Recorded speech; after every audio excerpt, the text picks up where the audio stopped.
मैथिली शरण गुप्त जी की कविता है कि तेरे घर के द्वार बहुत है, किसमें होकर जाऊं मैं, सब द्वारों पर भीड़ मची है, कैसे भीतर जाऊं मैं, द्वारपाल भय दिखलाते हैं, कुछ ही जन जा पाते हैं, से सभी धक्के खाते हैं, क्यों कर घुसने पाऊं मैं, तेरे घर के द्वार बहुत है, किसमें होकर जाऊं मैं।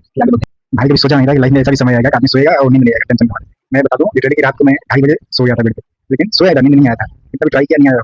सब 3:30 हुआ, मैं देख रहा हूँ भाई 1 घंटा हो गया, नींद नहीं आ रहा है। और मतलब ऐसा हो गया था भाई कि क्या ही बोले, बेचैनी टाइप हो गया था, इतना थका, कभी नींद नहीं आ रहा था भाई। तो लाइफ में भी ऐसा भी समय आ सकता है भाई, तो अभी इसलिए आप लोग अगर सोच रहे हैं कि भाई मेरा लाइफ तो बहुत अच्छा चल रहा है, ऐसा कुछ नहीं है भाई। आप अच्छे से पढ़ाई कीजिए और जो भी काम कर रहे हैं अच्छे से मन लगा लीजिए भाई। तो चलिए ब्लॉग को फिर से शुरू करते हैं। तो आप सभी को अस्सलाम वालेकुम, नमस्कार। और अभी सुबह के 8 बज रहे हैं और हम लोग अपने ब्लॉग को शुरू करते हैं।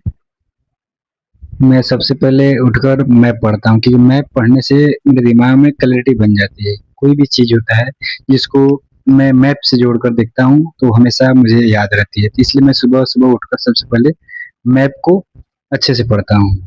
जो जो चीजें मैं उस पे अच्छे से पढ़ता हूँ उसको वहाँ पे घेरा भी हूँ।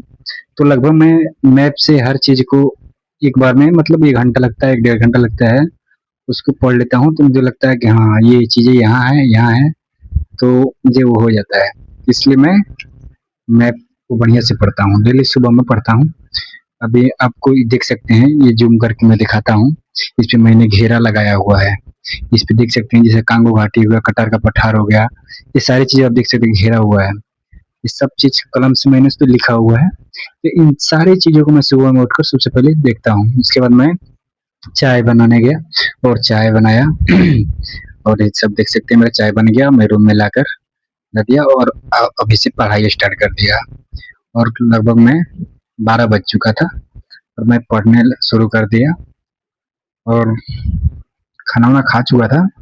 तो मैंने ज्योग्राफी पढ़ना स्टार्ट किया और उसको दबाकर पढ़ा। लगभग 3 घंटे तक मैं ज्योग्राफी पढ़ा और ज्योग्राफी को अच्छे से पढ़ा। ज्योग्राफी में मतलब हम पढ़ने में इंटरेस्ट आता है।